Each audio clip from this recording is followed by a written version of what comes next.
Türkmenistanyň Tebigat Horama Jemgyýetiniň Ahal Welaýat bölümi bilen Babadyhan etrawyny dokma toplumyny tebigaty söýmek, watany söýmek adly aýdym sadly medeni çäre geçirildi.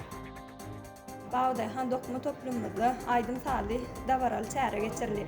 Biziň her bir ömürýän öňümlerimiz tebigat bilen, daşky uşagy bilen baglanşykly bolup durýar. Çäräň dowamlygyna Türkmenistanyň Tebigat Horama Jemgyýetiniň Türkmen Fähraty dörejilik toparynyň aýdymçylarynyň aýdymy dabara hasam öwüşüň çaýdy.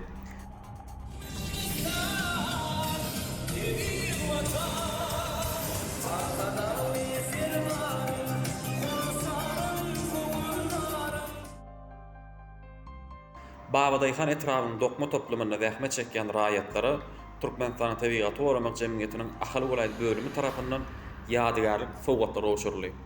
Gelin tebigatymyzy goralyň, tebigatymyzy söýelin.